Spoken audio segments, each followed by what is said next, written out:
Hey, friends. Welcome to the Medicine Stories podcast. I'm feeling more of a charge in my body right now than I normally do when I say those words. I'm Amber Magnolia Hill. This is episode 84. I'm doing it. I'm talking about cancel culture. I have been reposting other people's work on this and sharing some of my own thoughts on Instagram for a while. And I've been planning this episode for over a year.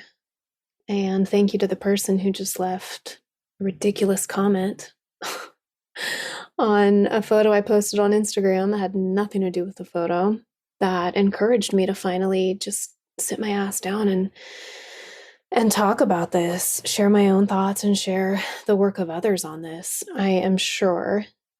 So this is 2022. I am sure that you have spent the last many years, as I have, watching people's lives be destroyed online over nothing. Sometimes it's over something, and we can talk about that too. Oftentimes it's complete fabrications. Watching people fall victim to a terrifying cult-like mentality, completely lose their capacity for critical thought and compassion, but it's done in the name of compassion. It's so fucking hypocritical. And if you have been witnessing all this online, then you probably have an online account of some sort, which means that you probably also, as do most folks, live in fear of being canceled yourself, saying the wrong word because you didn't know the words had changed, not speaking out about something that you really aren't qualified to speak out about, refusing to join in on a cancellation and being threatened to be canceled yourself because of it. That has happened to me many times.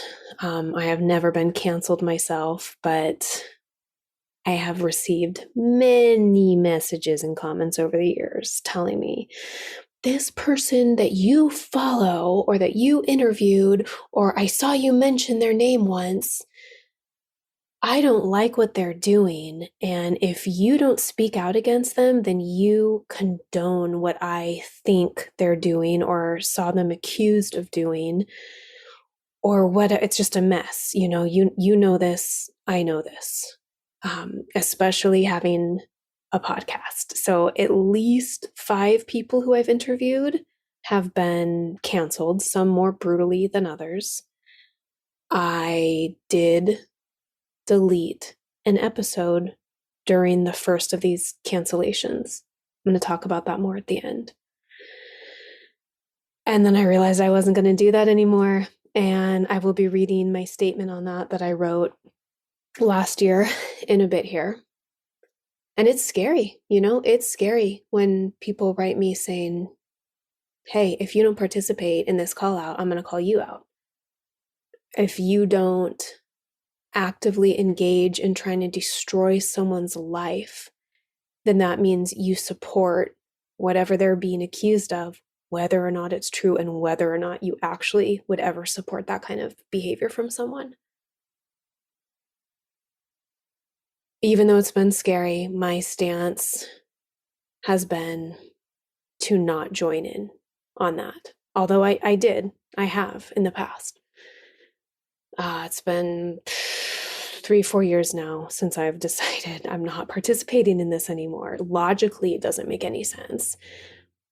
And it doesn't do what people want it to do, which is create justice or equality in any way. Luckily, I think in the last year, 2021, the tide has really started to turn. A lot of people are speaking out about this now. A lot of people. And one of the craziest things to me, because a lot of these people, like, the more invested and the more someone participates in cancel culture, the more likely they are to be canceled themselves. There's this great piece that I read a couple years ago. I will link to everything I say in the show notes, called "I Was the Mob Until the Mob Came for Me." I mean, it makes sense, right? None of this is really about justice. All of this is about performative virtue signaling. And so when you locate yourself, embed yourself in an online community based on cancellations and callouts and telling everyone else they're doing it wrong, that there's only one way to care about certain social justice and other issues, you have created an environment for yourself of people who don't give a shit about you, cannot think critically, cannot see nuance, cannot hold complexity in their minds. And so, of course, the second you say or do something that goes against whatever is right that day, because the goalposts are also always moving in this culture, you're going to get called out too. It's happened over and over and over again. Clementine Morrigan, who I'm going to quote later, did this post that cancel culture is an ouroboros, the snake devouring its tail.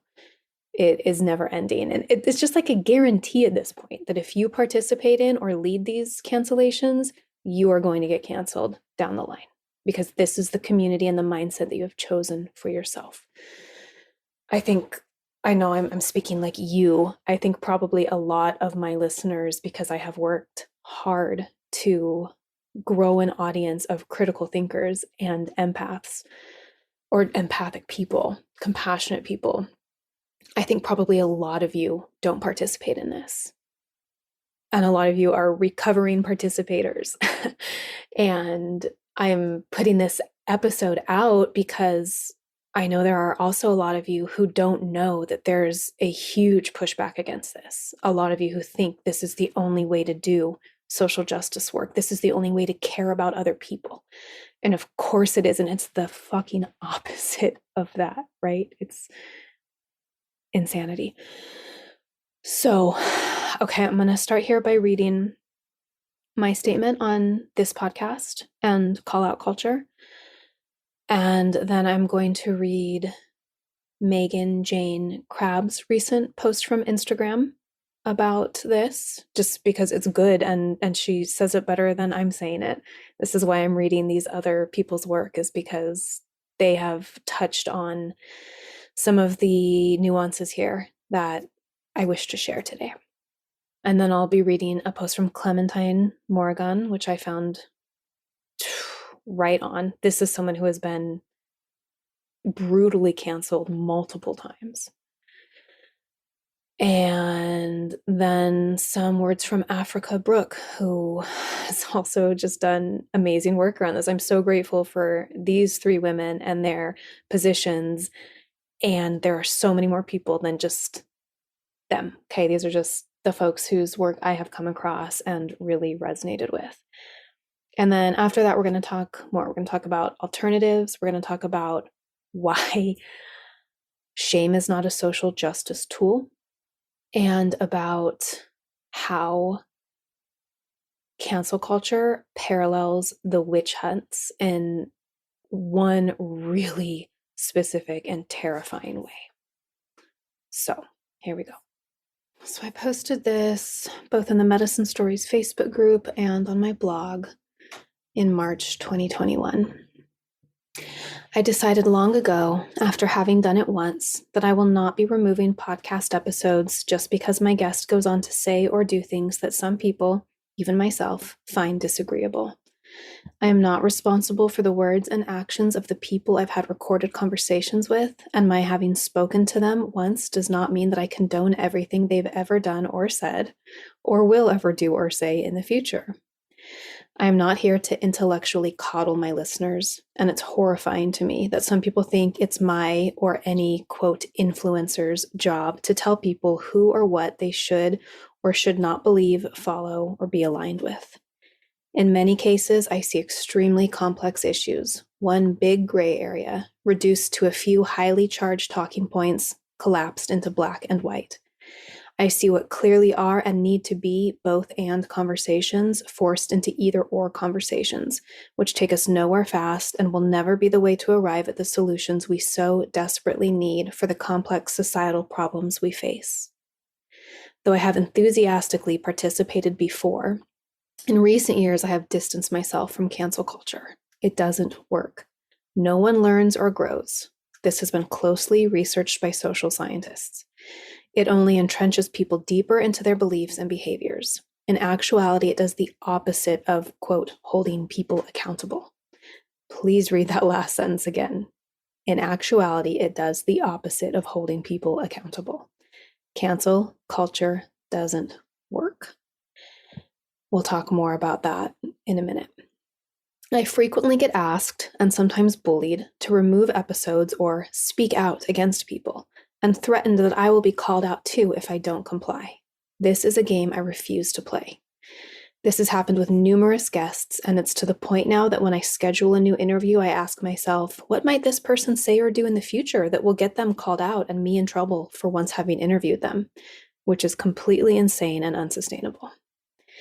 Basically, I am aligned with Chloe Valdery's 3 principles for actually effective social justice work.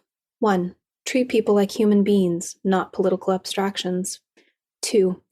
Criticize to uplift and empower, never to tear down, never to destroy. 3. Root everything you do in love and compassion. We'll talk more about Chloe coming up too. This is, of course, as is everything, a complex issue. I've spent countless hours over many years thinking, having real-life conversations, and listening to others online having conversations about this topic. If you disagree with me, that's fine. You're an adult, and I trust you to be true to yourself, and you are certainly in good company. But perhaps my space isn't the space for you. In summary, the Medicine Stories podcast holds itself apart from cancel culture, and I will not waste my precious life energy on ineffective callouts, my own or someone else's. This is not up for discussion here, but there are approximately 1 million other places you can go on the internet if you feel the need to argue about this. This is a post done by Megan Jane Crabb. She was formerly Body Posy Panda on Instagram. This was done in November 2021. She's got a book. I think she has like 1 million something followers. She's great. Parts of online social justice culture I'm leaving behind. The absolutely impossible standard of moral perfection. Online social justice culture says there is only completely good or completely bad. We have to get it right every time, live a perfectly ethical life, know things before we have a chance to learn them. Otherwise, we are part of the problem. This kind of black and white thinking ignores the reality that all of us are swimming around in the gray area because we live in societies that are set up to be unjust. Moral perfection is impossible. Using public shame as a punishment. A couple of years ago, I believed that cancel culture was a concept that didn't really exist, leveraged by right-wing wankers to avoid accountability and get away with whatever they wanted. And sometimes it is. But believing that this is all cancel culture is conveniently ignores the fact that online social justice spaces are where some of the most brutal cancellations and callouts take place. I can't stay part of a culture that treats individuals who may or may not have made minor mistakes as disposable. Humans are not disposable. The feeling of constant community surveillance. In online social justice communities, we spend huge amounts of time policing each other's content and checking in to make sure someone has posted exactly the right thing in exactly the right way. This is not activism. The feeling of being constantly watched over by moral judges can lead to obsessive overthinking, self-censoring, and a deep distrust in people around you. That shit is not healthy. Being too scared to talk about any of this. In the deepest depths of online social justice culture, you are not allowed to talk about any of this. You are not allowed to question things. I've spent years being terrified of speaking on this, and I've spoken to so many others who feel the same way. A community where members must be impossibly perfect, questions nothing, and exists in constant fear of punishment sounds more like a cult than progressive movement to me. Reducing actual human beings to online content. In order to justify the mass harassment, calls for punishment, lack of empathy, and pitchfork mentality in these spaces, humans are seen as accounts, not people. In social justice spaces, we are supposed to be building worlds based on respect, humanity, dignity, less punishment, and more rehabilitation, less disposability, and more community. How do we reach those future worlds if we're allowing the opposite to go unchecked in our own house? I will always believe in social justice, and I've learned huge amounts from a lot of online social justice spaces. But for the sake of my own mental health and the mental health of every single person who I've seen impacted by the practices of this small subsection of online social justice culture, I'm leaving these parts behind. We can do better than this. I will post to Megan's link to Megan's post in the show notes below, of course. Someone who has done a ton of work around cancel culture is Clementine Morgan. She has a podcast along with a dude named Jay called Fucking Canceled, which, seriously, if you need more of this content to make sense of your own life or what you've been seeing online, Fucking Canceled is an incredible podcast. I was not in Clementine's sphere before her cancellation, so I don't know what happened. But I'm going to read a post of hers from Instagram, recently posted December 2021, especially for the part towards the end where she talks about abuse dynamics and cancel culture and how her past as a victim of abuse was really everything she'd learned about healing and staying true to herself was put to the test in the most hardcore way going through this. But I'm going to read the whole post because so much of it in the beginning you will recognize. Either you've experienced yourself or you've seen other people go through something similar. Lately, I'm getting a lot of "why were you canceled?" questions or demands that I speak to various accusations against me, which happens from time to time. I don't like to comment on cancellation campaigns because I believe it legitimizes and signal boosts abusive behavior, but today I feel like talking about some of it. I'm going to say here too that Clementine is extremely well versed in what all of these words mean. I mean, you can go through her Instagram, you can listen to her podcast. She is not using the word abusive lightly. The first reason I was canceled was because I was accused of not posting about a political issue that I had posted about. And when I replied to say I had posted about it, it was demanded that I deplatform. When I didn't, an international cancel campaign was instigated against me.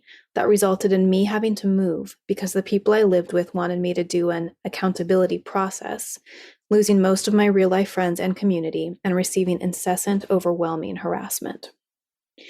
Like most cancellations, as soon as I was targeted, a whole bunch of other random accusations were leveraged against me, including things like I plagiarize my work, despite no one offering any examples of who they think I'm plagiarizing from, or that I simply shouldn't be allowed to write about certain topics due to identity categories I have.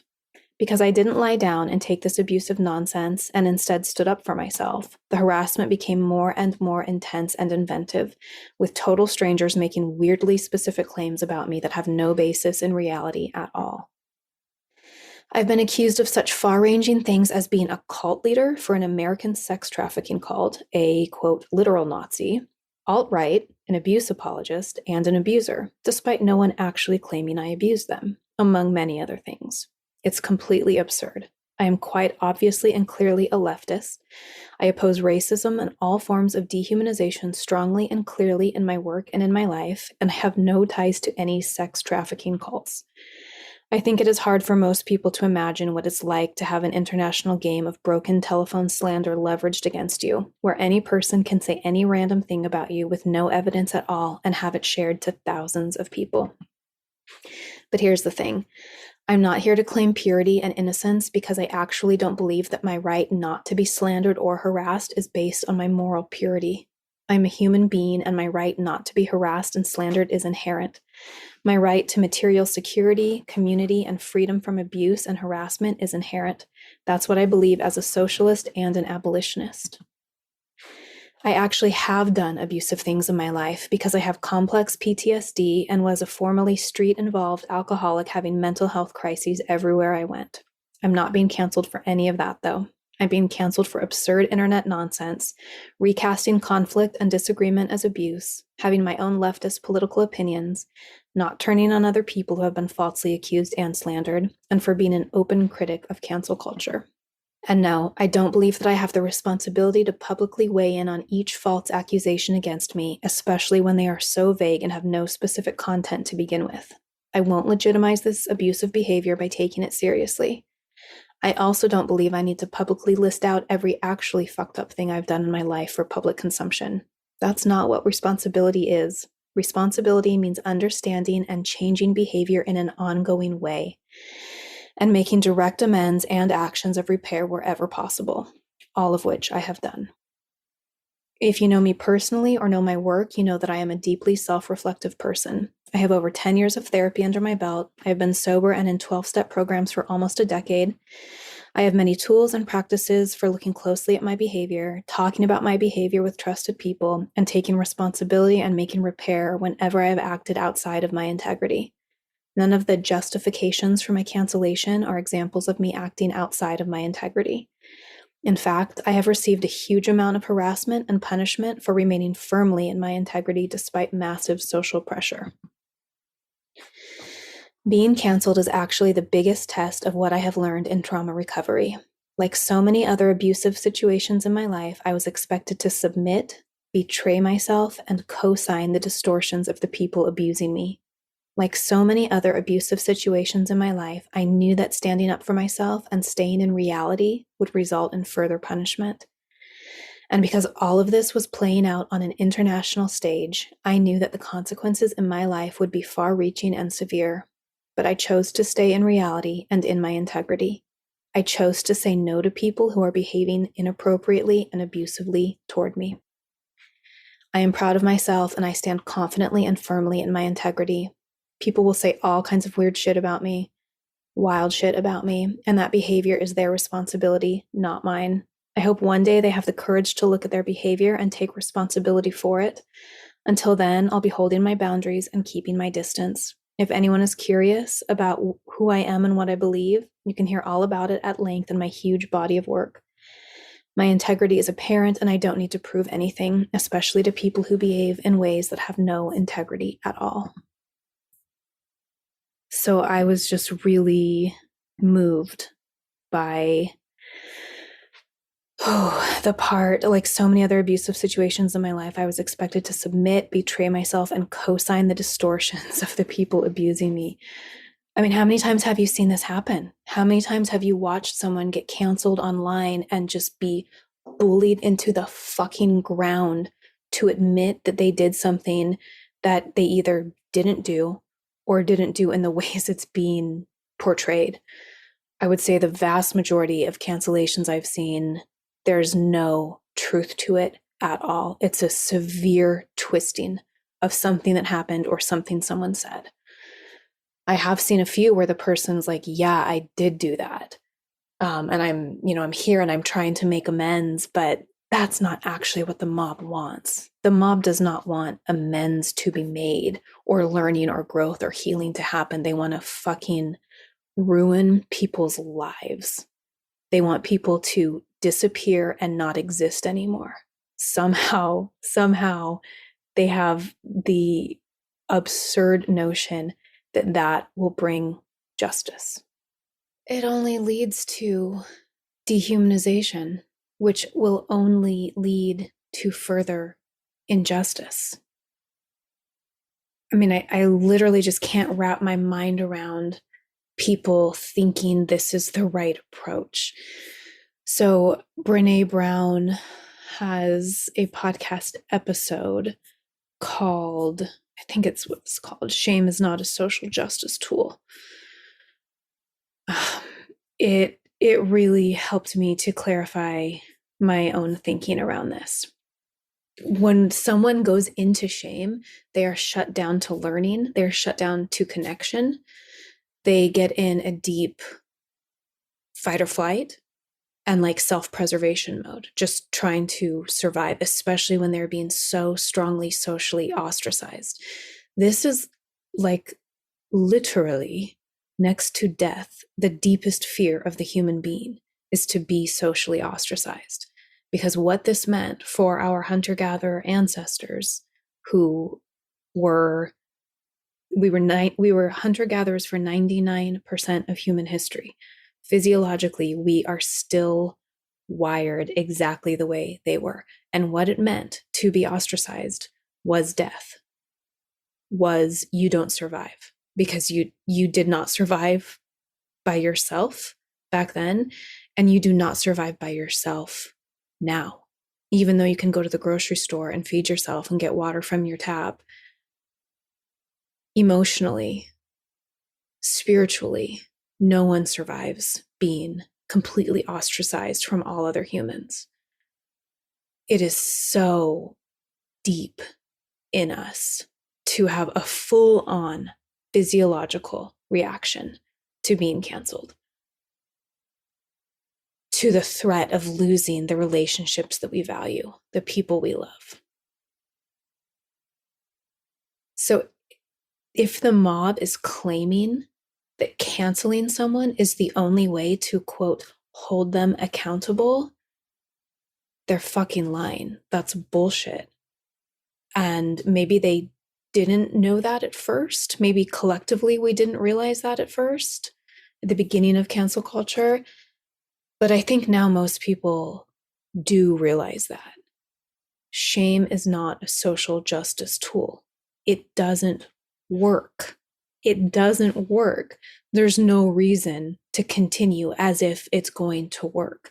You can listen to Brené's podcast to learn more about that. I just see people come back over and over again, like, well, it's the only way to get them to change. No, it's actually like guaranteeing that they don't change because they're so traumatized and fearful for their very survival that there's no room for growth or healing or learning. Not to mention the fact that the vast majority of cancellations I've seen, the person did not even do or say what they're being accused of. Okay, so there's no like healing or growth that needs to happen from that perspective. Okay, I'm going to read now from Africa Brooks' statement. I'm just going to read the first few sentences from her statement that you can find through her Instagram bio.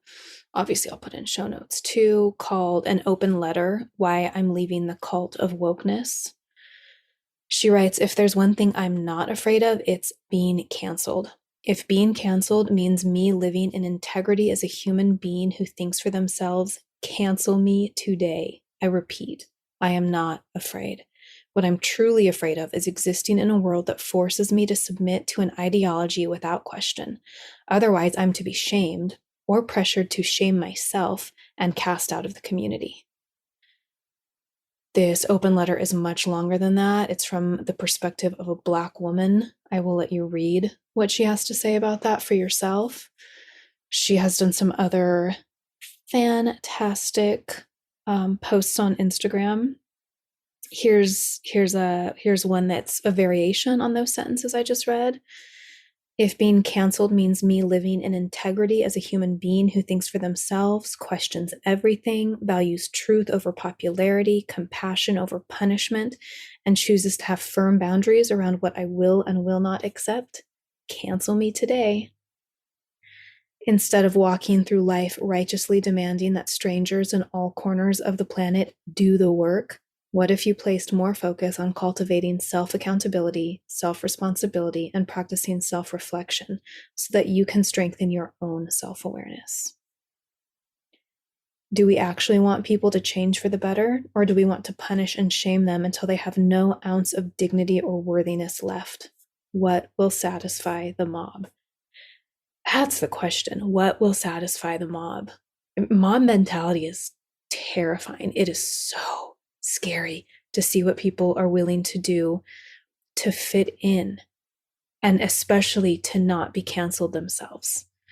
So what I have noticed over and over and over and over again is that the person leading the cancellation has a personal vendetta against the person they're canceling. Jealousy has been the main thing I've seen.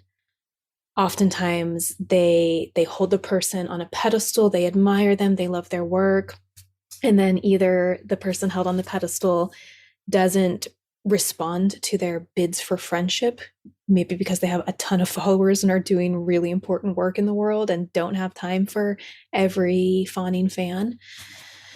Or they were friends or they were connected and there was a disagreement or a falling out, and the person comes after them hard and makes crazy accusations. But then what happens, and this is where the parallel to the witch hunts is so strong, and again, so terrifying, is that they start to pull other people in to their cancel campaign by telling them, if you don't post about this person being whatever, then you are what I'm accusing this person of being. We've all seen this play out, right? We've all seen it play out. And then they pull people in. And then the more people join in the cancel campaign, the more other people get scared that if they don't do it, they will be canceled too. So I'm thinking specifically of Salem here because I have read 3 books front to back about Salem. But I know a similar dynamic in the European witch hunts from centuries before Salem. Salem was a bit of a different situation. But anyway, just looking at Salem, what happened was that plenty of people in that town knew that these accusations were bullshit.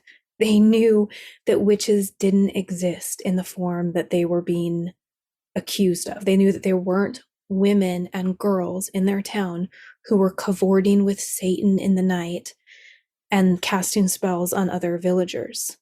But almost all of them chose to join in on the accusations rather than have the rest of their townsfolk turn against them as well.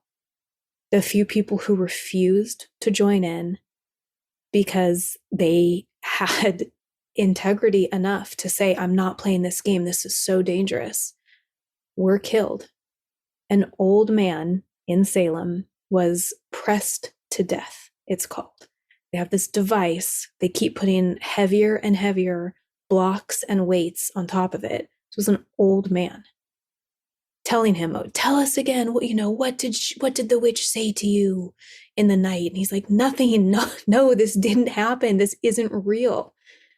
He was pressed to death slowly over hours and hours, crushed to death. But he refused to join in on the witch hunt.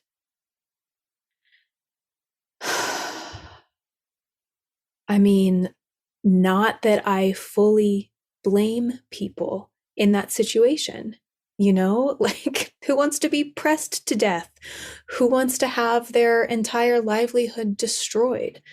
So like, I understand why people join in on cancel campaigns that have nothing to do with them when they have absolutely no evidence that the person did what they're being accused of, because they don't want the mob to turn on them as well. Y'all, this is like so big and heavy, and I just cannot get over the fact that we are doing this to each other and that people continue to go along with it.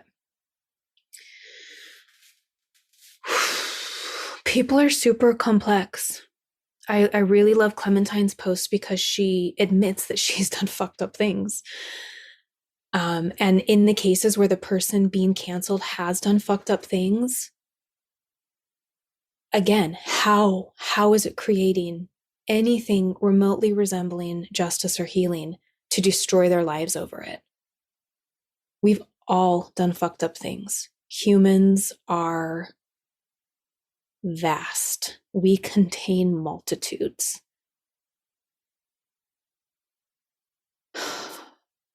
This is not the way. This is not the way to restructure the human mind and therefore human societies towards more just, equitable, kind, compassionate futures. I said earlier that I would talk about the work of Chloe Valdery, I believe. I know I just read it, but now I'm forgetting. Yeah, Valdery. Her website is theoryofenchantment.com. Basically, her work is around compassionate and more humane and human anti-racist work. She realized that the way we're doing it, and this ties into cancel culture, and to a lot of the anti-racist training that happens in the workplace. Her work is really focused on like workplace training, doesn't work and actually entrenches racism deeper and is more toxic than not. And yes, she's a Black woman. So you can check her work out there at theoryoфenchantment.com. It's really so much more beautiful, and according to, her many, many years of experience, actually more effective. Okay. So the one interview that I took down during this person's cancellation was Sean Donahue. I'm literally nervous even saying his name. Like, who's gonna fucking come at me because I dared to speak the name of Voldemort? This was in 2018 in the summer. It was so intense. If you were in the herbal community at that time, you were there. You witnessed, for me, by far the most brutal cancellation I've ever seen, where the mob actually had no desire for healing or justice. They only wanted to destroy this person's life. And what made this one interesting too was that from the get-go, Sean admitted that he had done what he was being accused of. He had an inappropriate sexual relationship with a student. I know a lot of the behind the scenes story of this from people who were close to both Sean and his accuser at the time, but not from Sean or his accuser, so I'm not going to speak to any of it. I will just say that at the height of it, my interview with him had come out, I think that same year, and I got so fucking scared that I would be dragged down and pulled into this mess that I took down his interview. I was not proud of it at the time, and I am not proud of it now. It was not in my integrity to do that.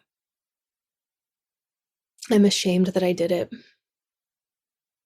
It never sat right with me. It's the witch hunt thing. But I did it so that I wouldn't also be called a witch and burned at the stake. And since then, I've had so many people write me and say, where's that interview? People who had no idea about any of this. People who understand that people are complex and make big mistakes. Where's that interview? That interview was so helpful for me, especially the part where Sean speaks about neurodivergence. And so I'm going to put it back up. And damn, I'm really opening myself up to being a target here. You know what people love to say, as Clementine said in her post, is that you're an abuse supporter or abuse enabler if you refuse to cancel someone who has shown abusive behavior. I just don't buy into that. I don't. Everyone is deserving of basic human respect, and redemption is possible in many different ways. And I have seen Sean take accountability for this, although not in the way the mob demanded. Not in the way the mob demanded.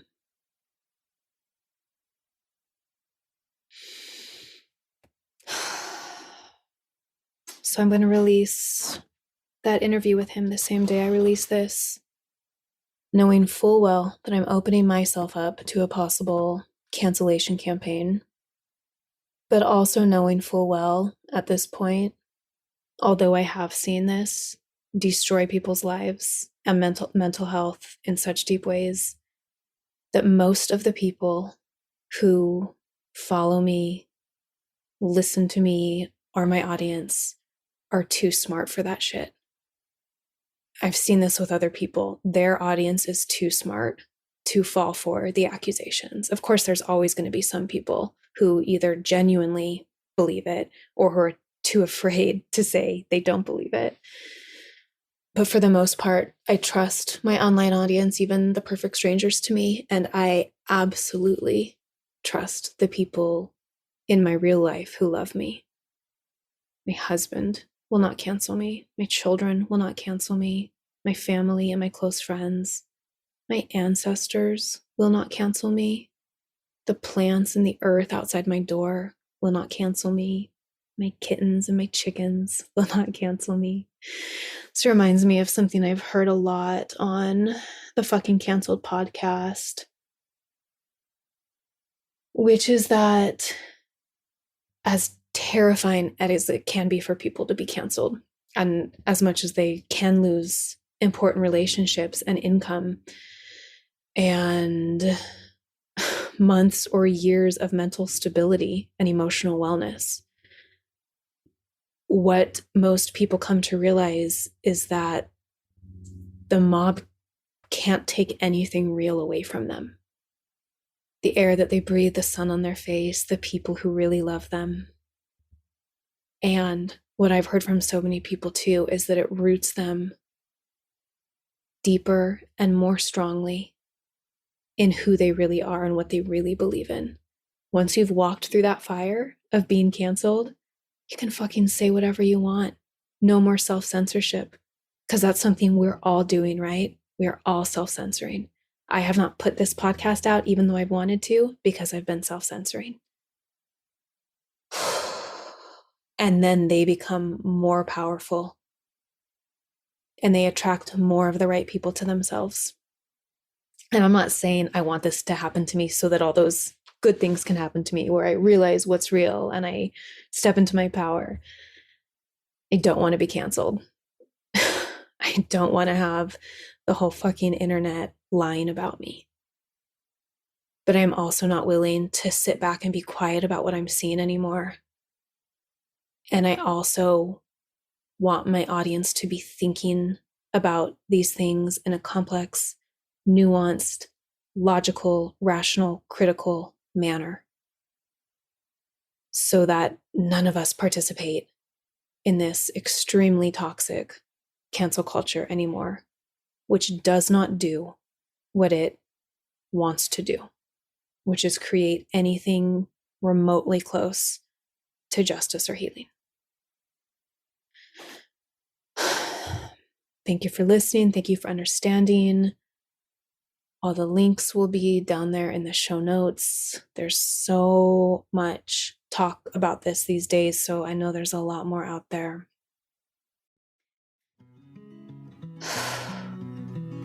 Love y'all.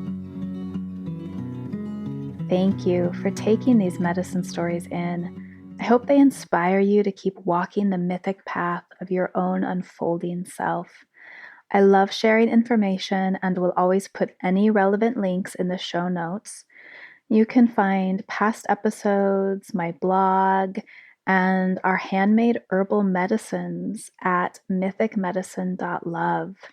We've got reishi, lion's mane, elderberry, mugwort, yarrow, redwood, body oils, an amazing sleep medicine, heart medicine, earth essences, so much more than I can list there. mythicmedicine.love. While you're there, check out my quiz. Which healing herb is your spirit medicine? It's fun and lighthearted, but the results are really in depth and designed to bring you into closer alignment with both the medicine that you're in need of and the medicine that you already carry and can bring to others. If you love the show, please consider supporting it at patreon.com/medicine stories.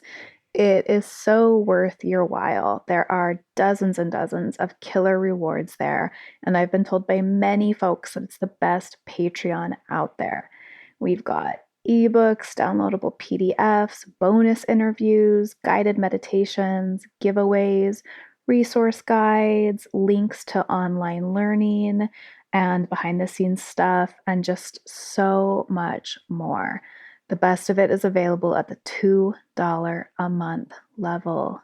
Thank you. And please subscribe on whichever app you use. Just click that little subscribe button and review on iTunes. It's so helpful. And if you do that, you just may be featured in a listener spotlight in the future. The music that opens the show is by Marie Sue. That's MarieeSiaux from her beautiful song, Wild Eyes. Thank you, Marie. And thanks to you all. I look forward to next time.